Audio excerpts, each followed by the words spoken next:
The Delhi Sultans.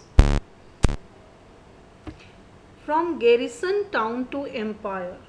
To understand this topic, first we need to understand these two words which are really important, garrison town and hinterland. Garrison town, a fortified settlement with soldiers.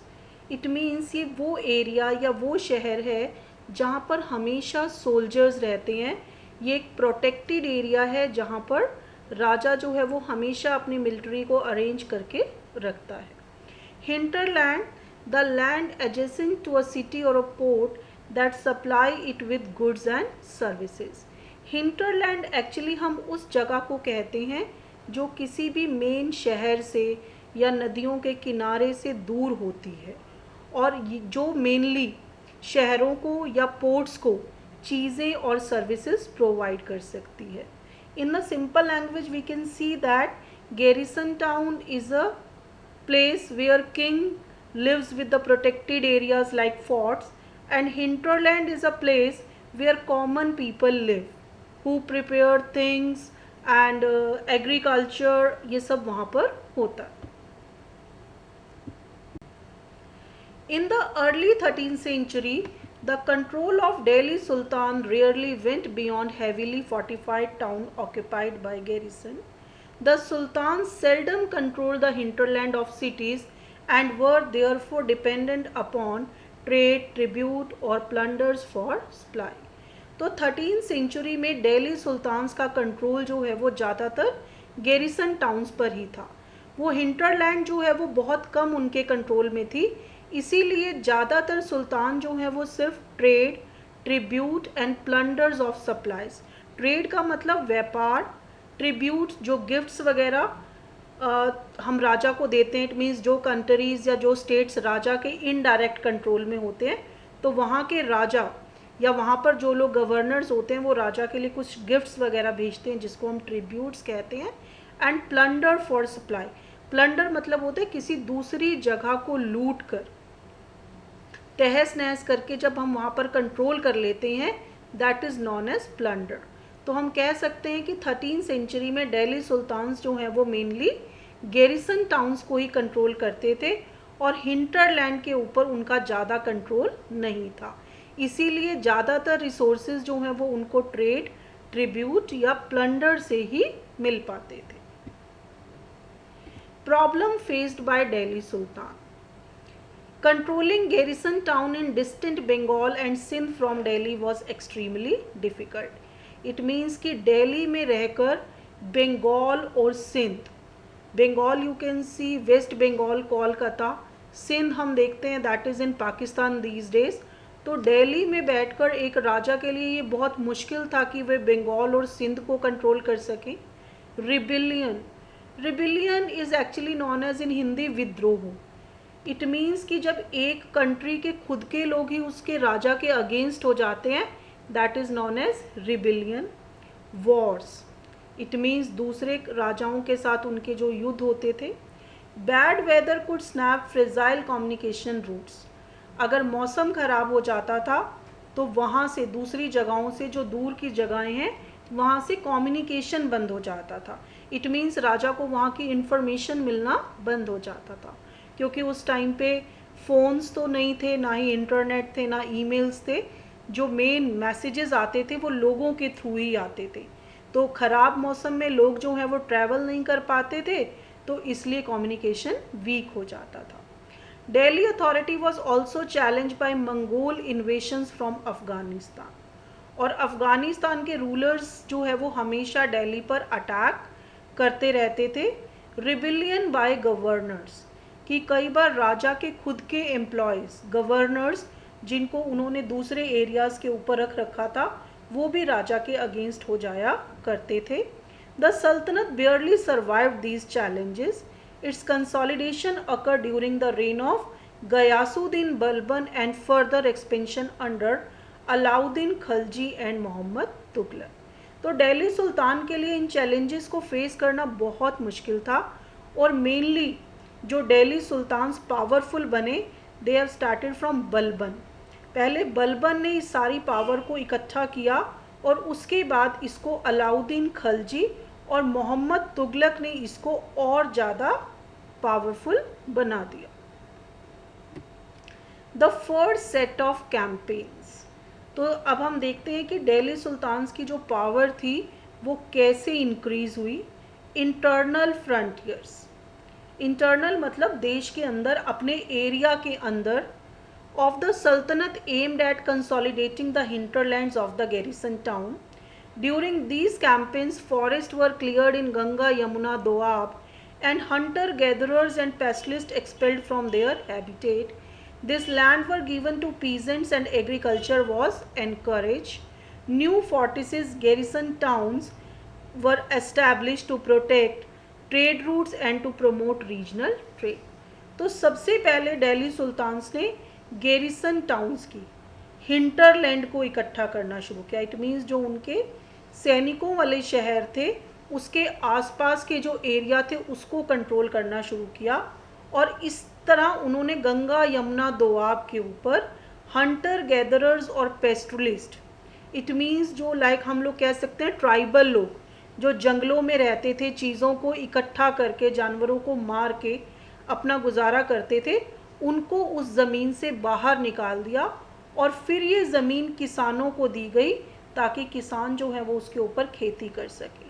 अब like अगर किसान खेती करेंगे तो राजा के लिए income का source बनेगा, लेकिन अगर जो हंटर गैदरर्स थे वो राजा को टैक्स पे नहीं करते थे, क्योंकि हम 6th क्लास में पढ़ चुके हैं कि हंटर गैदरर्स जो हैं वो एक जगह पर नहीं रहते थे, वो एक जगह से दूसरी जगह पर घूमते रहते थे, तो इसलिए राजा को उनसे टैक्स इकट्ठा करना बहुत मुश्किल हो जाता था। तो इसलिए उनको निकाल कर पीजेंट्स को दिया गया सो दैट कि एग्रीकल्चर को एनकरेज किया जा सके।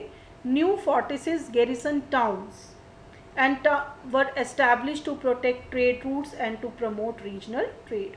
और नए नए गैरिसन टाउन्स बनाए गए। गैरिसन टाउन्स मतलब और शहरों के अंदर मिलिट्री को रखा गया ताकि ट्रेड रूट्स को प्रोटेक्ट किया जा सके और अपने एरिया के ट्रेड को भी प्रमोट किया जा सके। अब ट्रेड रूट्स को प्रोटेक्ट करने का क्या मतलब है? आप लोगों ने फिल्म्स में डाकुओं के बारे में सुना होगा, डकैत। तो कई बार जब ट्रेडर्स जो हैं वो एक जगह से दूसरी जगह पर जाते थे सामान लेकर, तो कुछ लोग उनके ऊपर हमला कर देते थे।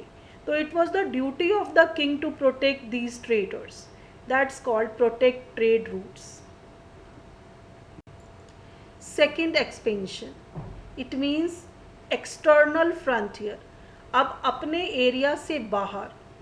Military expedition in southern India started during the reign of Alauddin Khalji and culminated with Mohammad Tughlaq.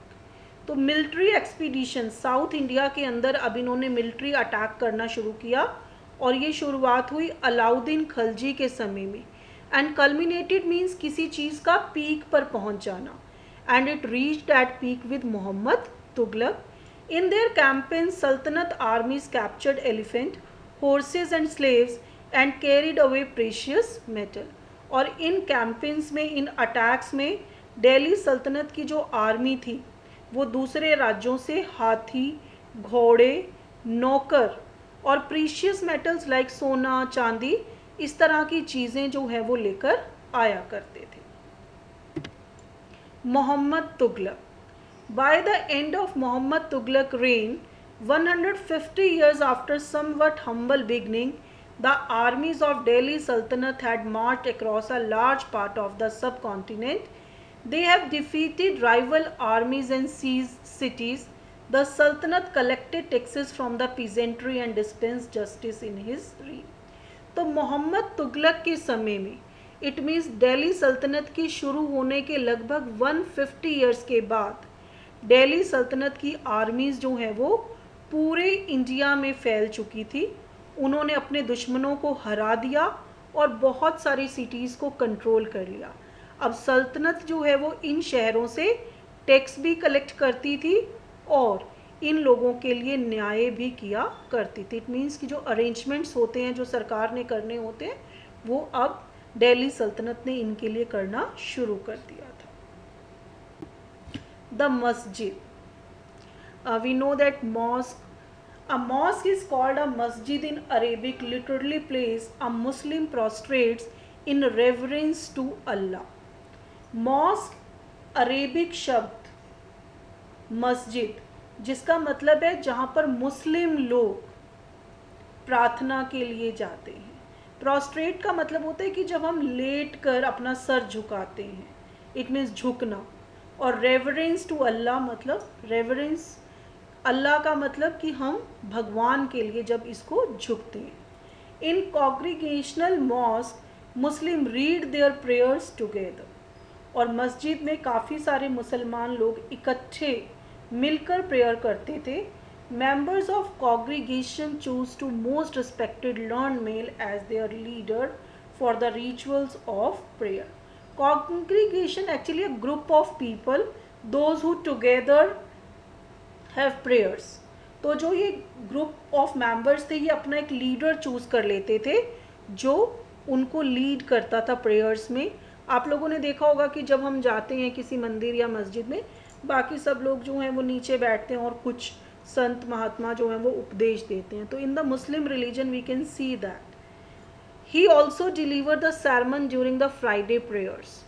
तो ये इमाम जो है वो फ्राइडे को एक स्पेशल प्रेयर होता है मुस्लिम लोगों के लिए जिसको शायद वो जुम्मा बोलते हैं। तो उस दिन वो अपने सेरेमन डिलीवर करने का मतलब उपदेश देता था। ड्यूरिंग प्रेयर्स मुस्लिम स्टैंड फेसिंग मक्का। जब मुस्लिम लोग प्रेयर करते हैं तो वो एक दीवार की तरफ मुंह करके खड़े हो जाते हैं। Unlike in Hindu temples there are no idols. जैसे हिंदू लोगों के जब हम मंदिर में जाते हैं तो वहाँ पर कोई मूर्ति वगैरह होती है, लेकिन मस्जिद में ऐसा कुछ नहीं होता। तो वो लोग सब एक दीवार की तरफ मुंह करके खड़े होते हैं। इट मीन्स कि वो डायरेक्शन जो मक्का की तरफ है। अगर हम इंडिया में देखें this is to the west, और इस दीवार को कहा जाता है किबला। The Delhi sultans build several mosque in cities all over the subcontinent. These demonstrated their claims to be the protectors of Islam and Muslims. Mosques also helped to create the sense of a community of believers who shared a belief system as a code of conduct. It was necessary to reinforce this idea of communities because Muslim came from a variety of backgrounds. क्योंकि India के अंदर जो मुसलमान थे वो अलग अलग जगह से आकर इंडिया में रहने लगे थे, इसलिए दिल्ली सुल्तान्स ने सब कॉन्टिनेंट के अंदर, सब कॉन्टिनेंट हम किसको कहते हैं, आज जो प्रेजेंट इंडिया है उसके अलावा अगर हम देखें Bangladesh, it was also earlier the part of India. अगर हम पाकिस्तान को देखें तो 1947 से पहले वो भी इंडिया का पार्ट था। तो subcontinent is known as India and its neighbouring country all together. तो इन लोगों ने, दिल्ली सुल्तान्स ने सब कॉन्टिनेंट्स में बहुत सारी मस्जिद्स बनवाई। These demonstrated their claims to be the protectors of Islam and Muslim. और इन दिल्ली सुल्तान्स ने कहा कि हम मुस्लिम लोगों को और इस्लाम के प्रोटेक्टर्स हैं, उनकी रक्षा करने वाले हैं। और ये मस्जिद उन्होंने इसलिए बनवाई ताकि सभी मुस्लिम लोगों को इकट्ठा किया जा सके, ताकि कोई भी मुस्लिम जो है वो अपने धर्म से भटक कर किसी और धर्म में ना चला जाए।